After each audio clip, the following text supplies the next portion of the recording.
Brian walked into St. Leonard's Ministries with the goal of leaving homelessness behind him. He's taking advantage of his new life and repairing broken family relationships.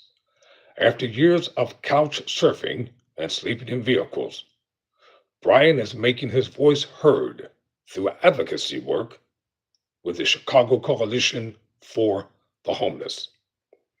Homelessness is a widespread and complex issue in Chicago and other American cities, with no quick answers or simple solutions, while the public media and even policymakers often look away from their problem. This documentary, which was recorded by WTTW, spent a year focused on the challenging experiences and unique perspectives of unhoused people across the Chicago neighborhoods and firsthand homeless. Tyrone Bowman, live. Welcome to the program on tonight. And we're going to get started. And this is Brian's story of redemption and how he became an advocate for change. Homelessness. Being hungry and homeless in America is no joke.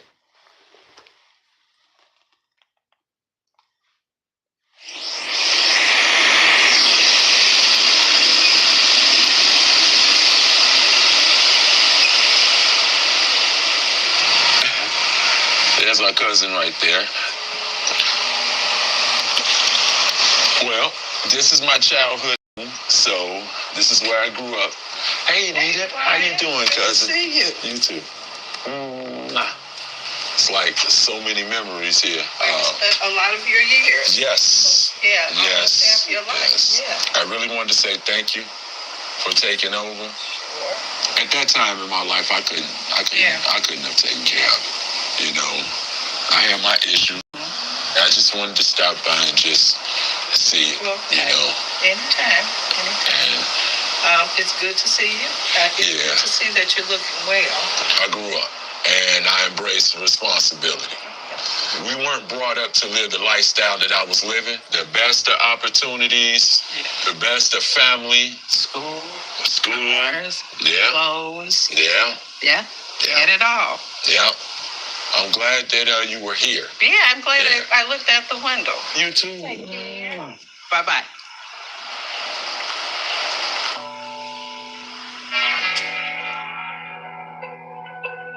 Prior to being homeless, don't get me wrong, I had nice household upbringing and all of that. I had a working mom, a working grandma, loving, both caring, gave me everything that I needed, all the tools to succeed. And along the way, I misaligned values from what I was taught and given to me.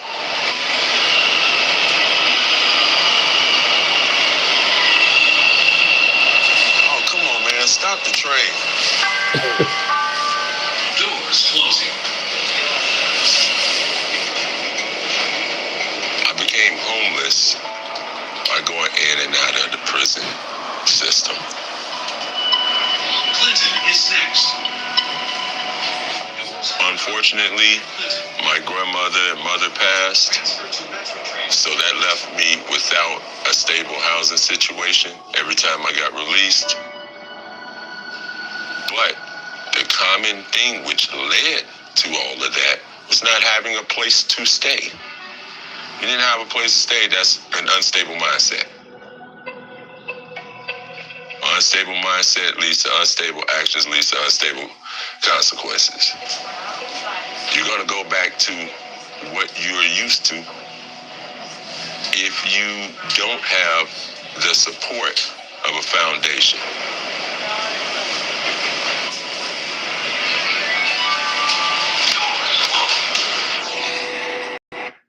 And what Brian said here is so important.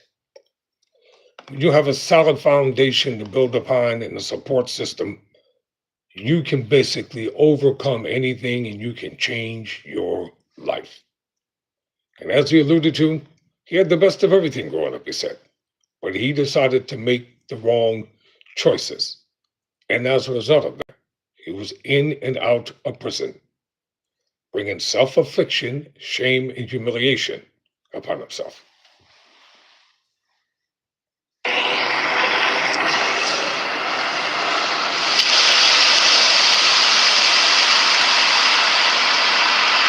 When I was released and the big city of Chicago was like facing me once again, I remember all the other times that I took that same ride.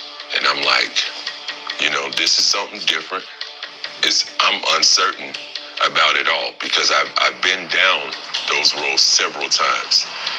And it was a fear of not making it, but it was also a part of me that was like, you know what? You've tried X, Y, and Z. That didn't work. Now here's a place that's willing to accept you. All you have to do is show up. I got out January 4th, and how I got to St. Leonard's, it come up time for parole, so I reached out to the intake.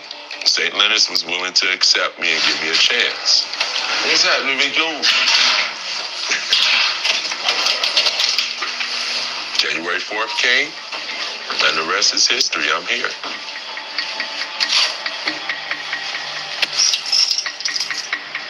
I got 2 keys on here, and I'm forgetting which one to put in the door. When I got here, I was feeling a little anxious, a little bit of anxiety, and I walked in and got checked in, got my room, and I just walked around the facility. Okay, Mr. Mendoza. The next morning came, knock, knock. I started to meet more staff. Hey, Dan. Hey, what's going on, man? Oh, how's it going? How are you, man? Man. Come on in. A little tired, but I'm okay. Yeah? Yeah. How's your day so far? It's going.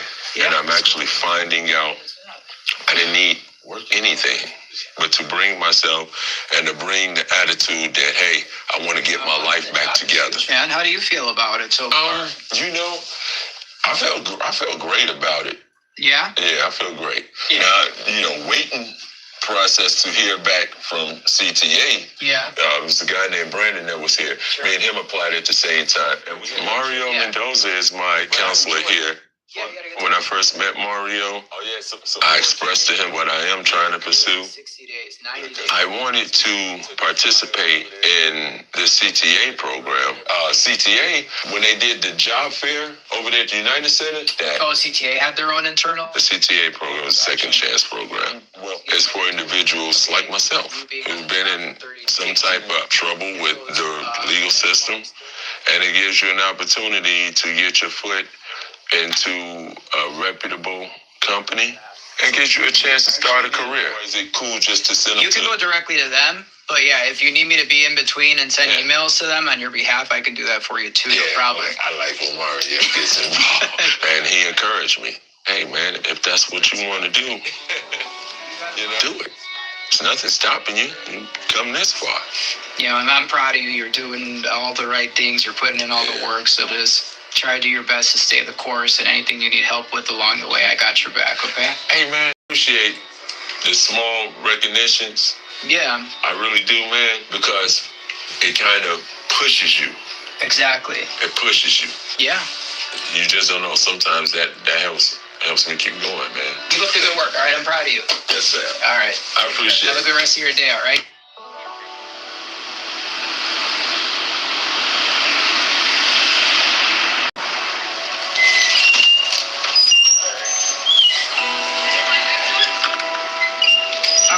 Well, we got about 5 minutes before we officially open up to the public. I work with Chicago Coalition of the Homeless. At about 4:15, Brian is going to share testimony and also his poem. Educating, advocating, different speaking platforms and panels. Will you fight with us for permanent housing solutions, and will you talk to your colleagues? Right now, I'm doing advocating work for Bring Chicago Home. That's a proposal to generate a revenue stream to help expand our voucher system, provide permanent housing, Thank you, everybody. along with providing wraparound services to help individuals keep their permanent housing. How are you? I want to talk to my brothers and sisters that are on probation and parole for a minute. Some of you don't like the fact that I have to stop the video from time to time, but commentary is necessary. For those of my brothers and sisters who are on probation and parole, you're living in halfway houses, or you might have the ankle monitor on your leg, and you're dealing with issues that you think that you can't overcome. Listen to your brother tonight. Don't be afraid to reach out and get the help that you need. Everyone needs a support system. Everyone needs somebody to encourage them, to stand by their side, to help them through the challenging moments of doubt and despair that they may have from time to time. And even in some instances, people need somebody to help them to overcome the habits that they have. Habits don't easily break. Sometimes it takes a while to overcome a habit and to get free from it. When I was on the inside, meaning in prison, I saw people addicted to all kinds of stuff. And people wonder, how did it get in there? What do you mean, how did it get in there? That's the question. Well, corrupt CEOs brought this stuff in there. Bribery brought this stuff in there. I saw people being over-medicated. And over-medication leads to addiction sometimes.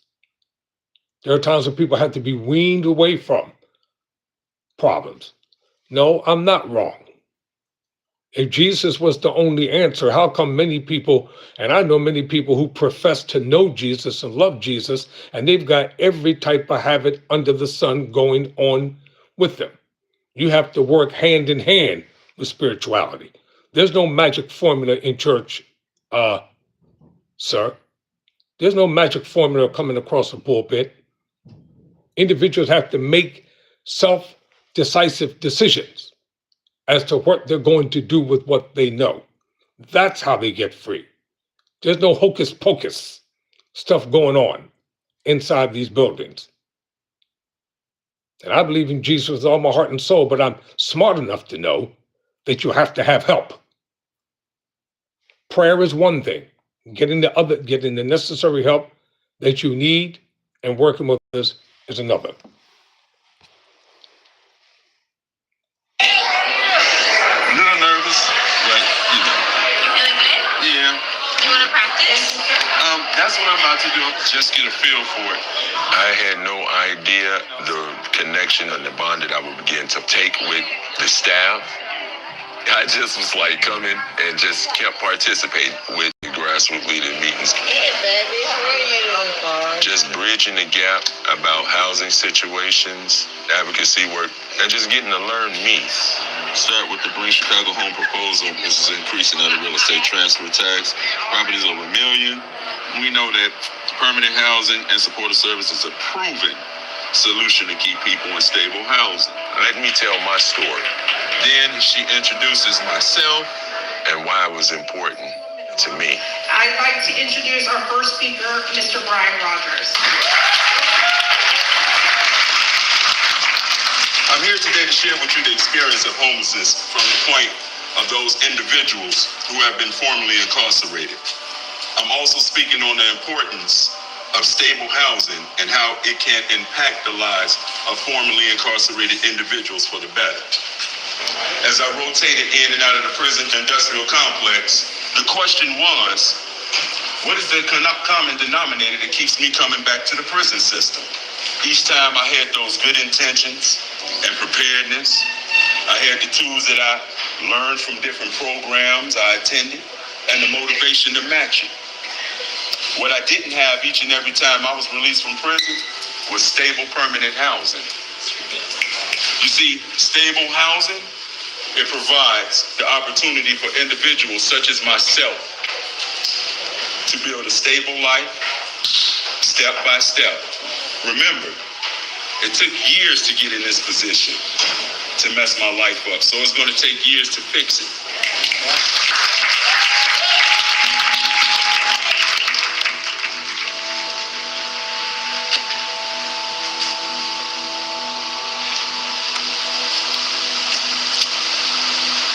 Wow. That household in particular Mr. and Mrs. Collier, my childhood friend Dex, she gave me a place to stay one time when I got released. She said, hey, look, I know your mom. You grew up down the street. I know you. And she allowed me to stay in her household. That was really nice of her. When I realized that I did not have a place anymore, I reached out to people who were in my community. In spite of whatever they were going through, they still knew me, I knew them, and this neighborhood was real tight-knit. So all of us knew each other. They knew my situation, what I was experiencing, and they would rather see me there than actually just flat out on the street. So I was grateful for that. The individuals on this block, they were all like family. This is my foundation. This is what I want my life to be. These homes, having a home. This is where I come from. So I know what it feels like to live in one of these houses, to have a decent job, to get up, go to work, to have responsibility, to live life instead of surviving. When you're homeless, that's what you're doing. There's not much room to live.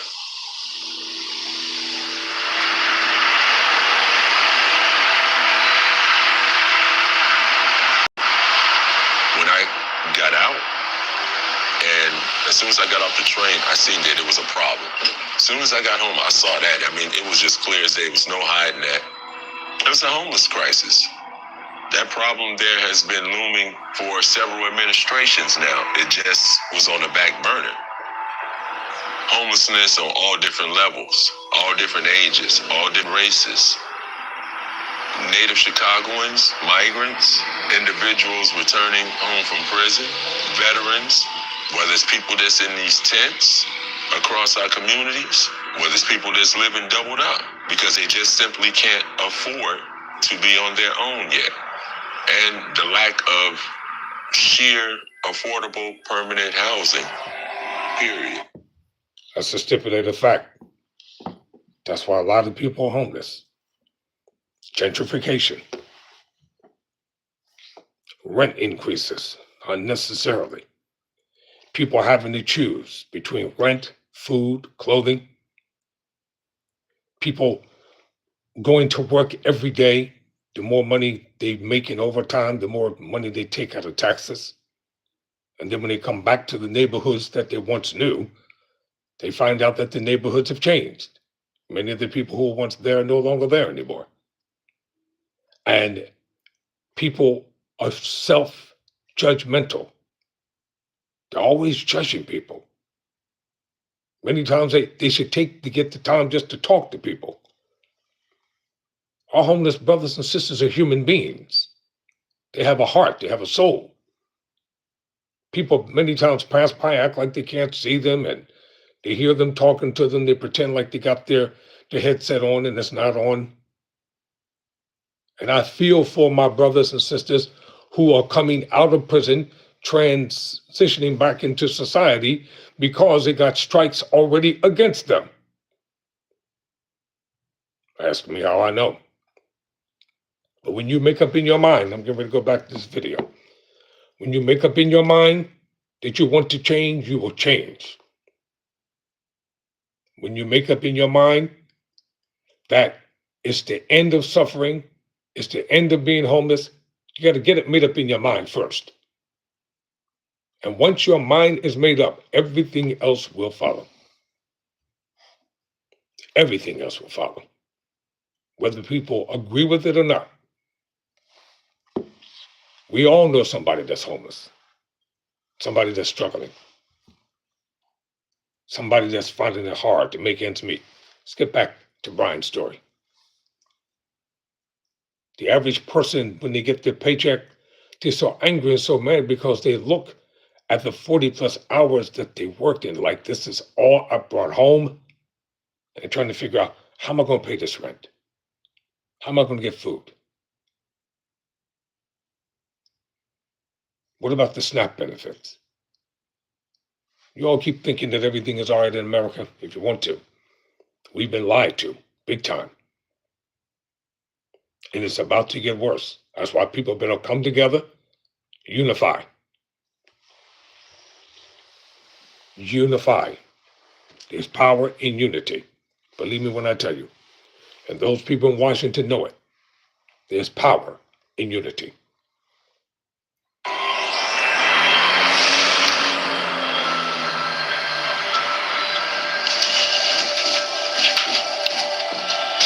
There are so many people who could use a program like this. Do we want to focus on, who do we think this is really going to help? Personal opinion, families with children, that is a priority, because it's not only themselves, but, also someone who doesn't really have a say-so, but is caught in a situation.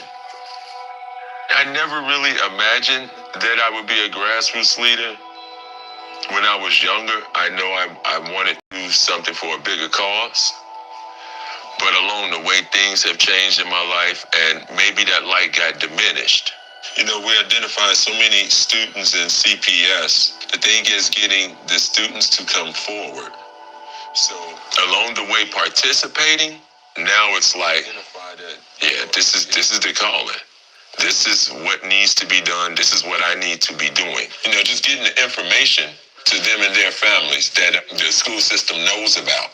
Yeah, Brian, these are exactly the types of questions that we want to think through during the workshop. If you might be able to attend, or someone else on your team could also be really helpful. Okay. Whether people feel the need to say, hey, we appreciate you, absolutely, no problem. But it's not about that. It's about doing what you have a passion to do and making a difference. It's a real change to help people.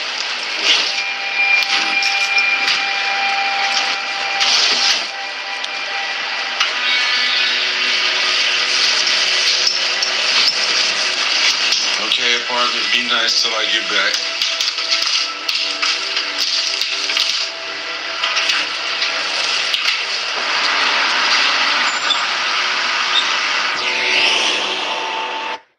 Oh, shit.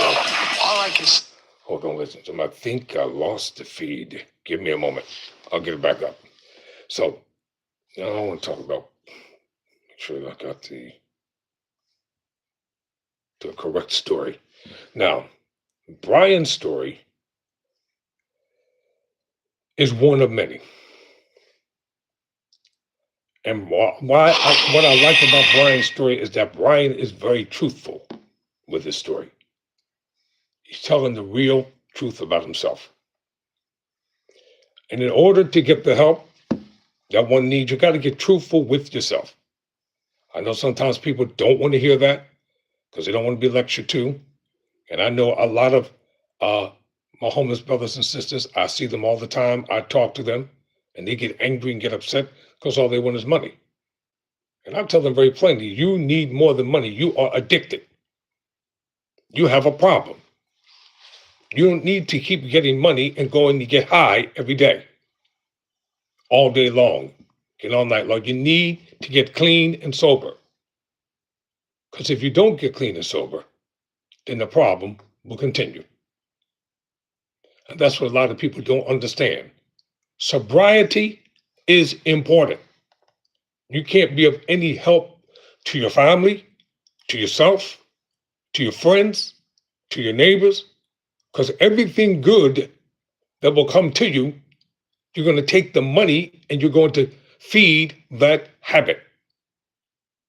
You got to break free from it once and for all. And sometimes you need to hear cold, hard truth. Can't pussyfoot around with this thing.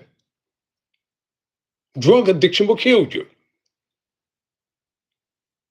Getting high all the time and drinking that cheap liquor and stuff. Why do you think they put this stuff in the neighborhoods where it's low income?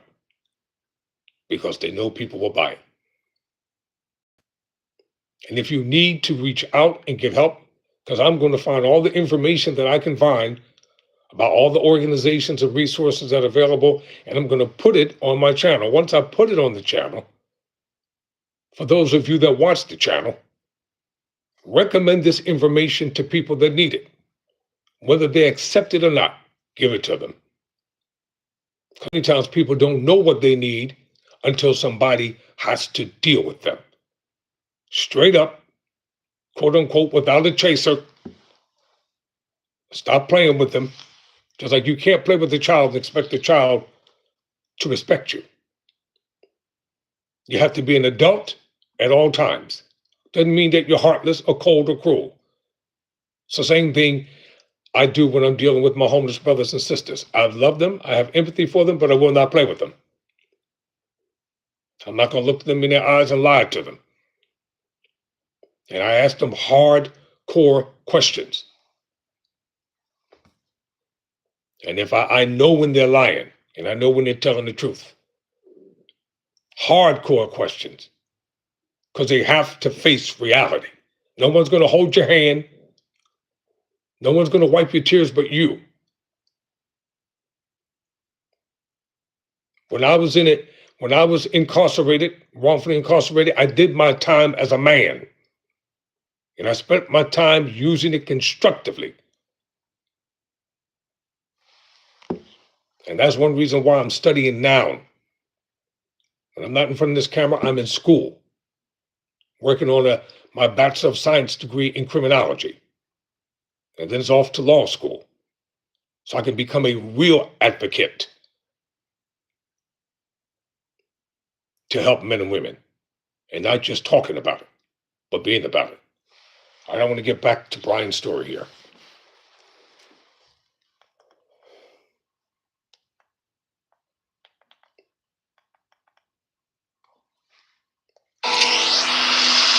Wow.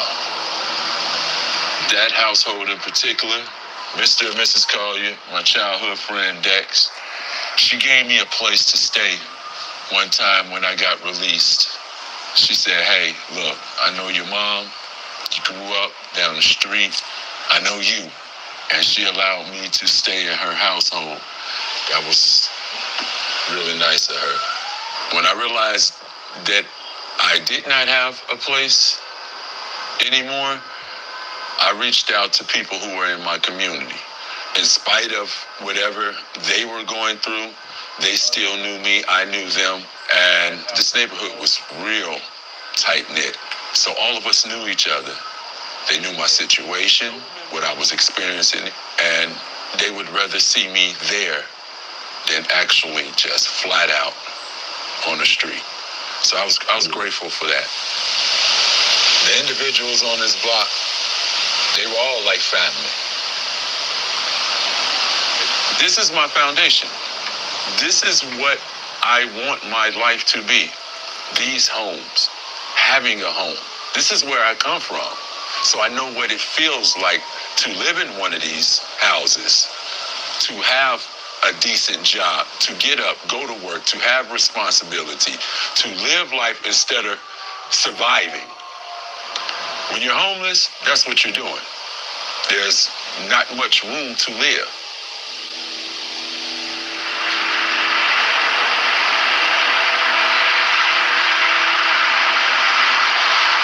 When I got out, and as soon as I got off the train, I seen that it was a problem. As soon as I got home, I saw that. I mean, it was just clear as day. There was no hiding that.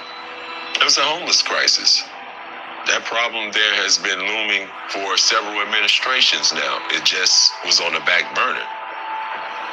Homelessness on all different levels, all different ages, all different races. Native Chicagoans, migrants, individuals turning home from prison, veterans, whether it's people that's in these tents across our communities, whether it's people that's living doubled up because they just simply can't afford to be on their own yet. And the lack of sheer affordable permanent housing, period.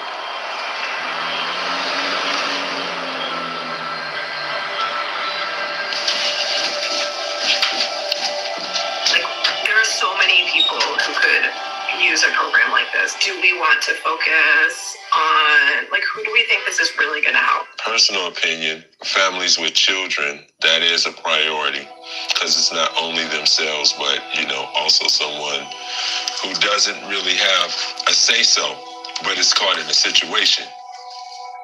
I never really imagined that I would be a grassroots leader. When I was younger, I know I wanted to do something for a bigger cause. But along the way, things have changed in my life, and maybe that light got diminished. We identify so many students in CPS. The thing is getting the students to come forward. So along the way, participating, now it's like, this is the calling. This is what needs to be done. This is what I need to be doing. Just getting the information to them and their families that the school system knows about. Yeah, Brian, these are exactly the types of questions that we want to think through during the workshop. If you might be able to attend, or someone else on your team could also be really helpful. Okay. Whether people feel the need to say, hey, we appreciate you, absolutely, no problem. But it's not about that. It's about doing what you have a passion to do and making a difference. It's a real change to help people.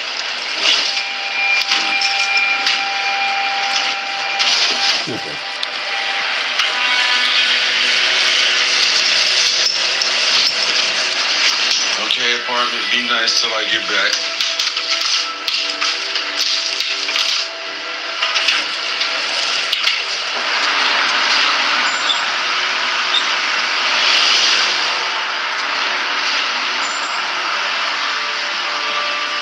I've had opportunity to seek employment. Right now, I'm in the CTA Second Chance program. So I'm working currently with CTA. I'm employed, so I have the means to obtain housing, whether it would be through the housing system or it'd be at fair market price for myself. I can do that now. So the barriers that once existed, especially by me now having credit and rental history, it's better. Working and advocating, it is a lot. I work night shifts, and that's 8 to 4:30 in the morning, Monday through Friday, through Saturday morning. Working a night shift is demanding. It can be. Yeah, it is. But I face worse challenges. A lot worse.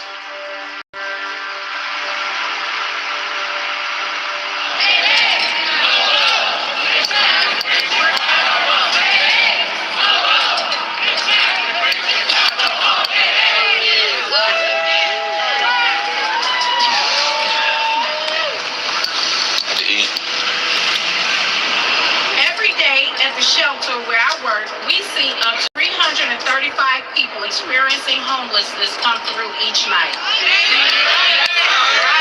That's not right. I see and feel the pain of the people behind that number. I'm beginning to feel stable. I visited that in my mind the other day, and I just took a step and a pause back and looked from day one, and I'm starting to see the pieces of my life come back. Slowly but surely. Well, really, it hasn't been slowly. It's been rather quickly. Homelessness is caused because there is systemic issues that need to be corrected. Is that right? City Council, we are calling on you today to pass this ordinance, put it on the ballot, and bring Chicago home so that people like that. When I was homeless, I didn't feel like I existed to the world. And as a matter of fact, for the most part, I didn't. You have a tendency to want to hide. All right. This man don't need no introduction. So when you start rebuilding your life, that confidence starts to come back. Well, I'm going to look at the people. How's that? 70% of those who are unhoused live in communities like mine, in black communities. Yes. And it is well past time that we prioritize the interests of working people, but especially those who've been harmed the most. No tricks, no divisive tactics are going to separate us in this moment. I'm enjoying life again. I got this chance. I'm grateful to have this chance. Now it's a sense of hope.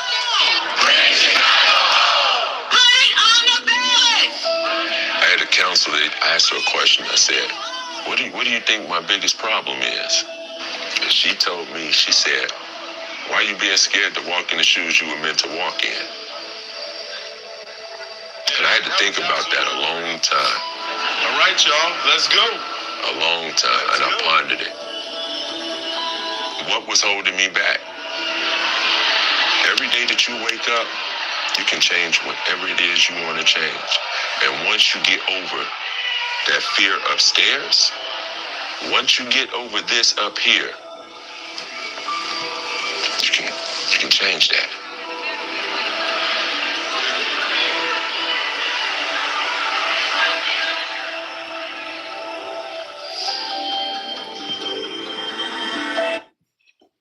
Hunger and homelessness in America and around the world. What is your call? What is your purpose? We were put on this earth to do more than just have a job, retire, and then die. There's a more significant purpose for being on this planet. I hope you find yours. I've already found mine. Never surrender. Never quit.